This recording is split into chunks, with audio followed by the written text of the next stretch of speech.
భారీ రెక్కలు, ఫుట్బాల్ మైదానమంత పొడవు, మామూలు విమానాల్లా కాకుండా 2 విభాగాల్లో మొత్తంగా 6 ఇంజిన్లు. ఇది ప్రపంచ దృష్టిని ఆకర్షిస్తున్న భారీ విమానం పరిచయం. ఉపగ్రహాలకు ఫ్లయింగ్ లాంచ్ ప్యాడ్లా పనిచేయడానికి తయారు చేసిన ఈ విమానం అంతరిక్ష ప్రయోగాల్లో సరికొత్త ఒరవడికి తెరతీసింది. ఈ అతిపెద్ద విమానం ఆకాశంలో చక్కర్లు కొడుతూ ప్రయోగాలకు సిద్ధమంటోంది.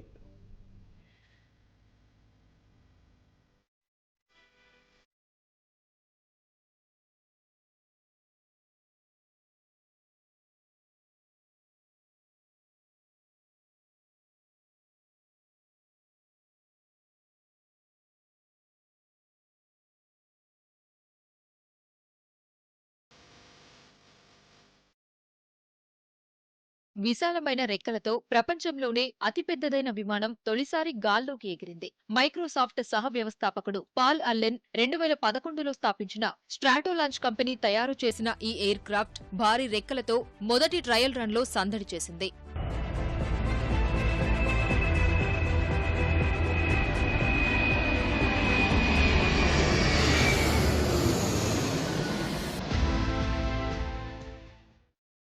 ఉపగ్రహాలకు ఫ్లయింగ్ లాంచ్ ప్యాడ్లా పనిచేయడానికి ఈ భారీ ఎయిర్ క్రాఫ్ట్ ను రూపొందించారు. అయితే ఉపగ్రహాలను కక్షలోకి ప్రవేశపెట్టడానికి ముందు 10 కిలోమీటర్ల దూరం విమానాన్ని నడిపించారు. దీని రెక్కల పొడవు 385 అడుగులు, అంటే ఫుట్బాల్ గ్రౌండ్ విస్తీర్ణం కంటే ఎక్కువ విస్తీర్ణం ఉంటుంది.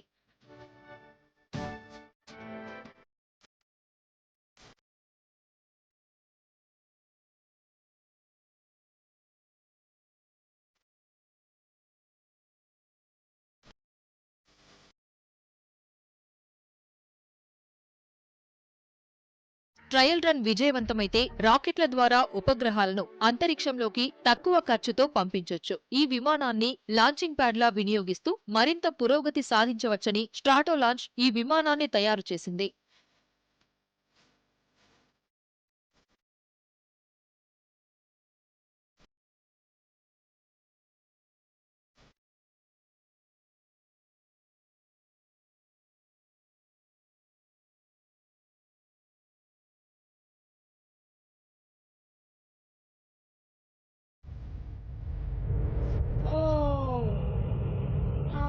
Gonna land. That thing is huge. No way.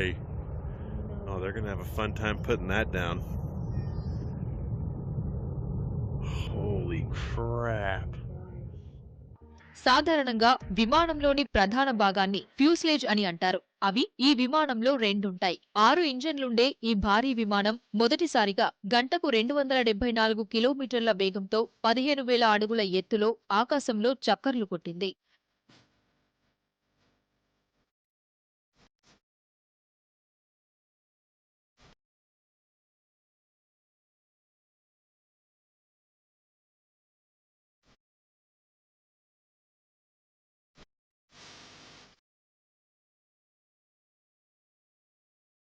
ఈ విమానాన్ని నడిపిన అనుభవం అద్భుతంగా ఉందని, అంతా అనుకున్నట్లుగానే జరిగిందన్నారు పైలట్ థామస్.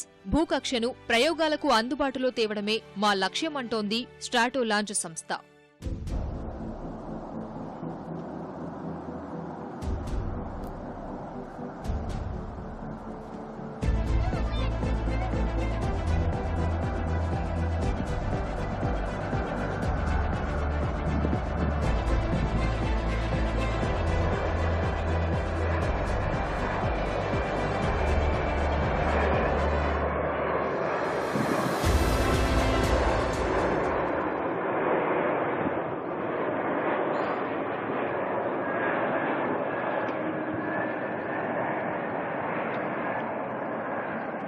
ఈ భారీ విమానం రూపకర్త స్ట్రాటోలాంచ్ సంస్థ తమ విమానమే ప్రపంచంలో అత్యంత పెద్దదని చెబుతోంది. అయితే రెక్కల భాగం కాకుండా ముందు నుంచి వెనక భాగం వరకు కొలిస్తే దీనికన్నా పెద్ద ఎయిర్ క్రాఫ్ట్లు ఉన్నాయి. కానీ ప్రస్తుతానికైతే ఈ విమానం చూపరులకు కనువిందు చేయడమే కాకుండా సరికొత్త అంతరిక్ష ప్రయోగాలకు ఊతమిస్తోంది.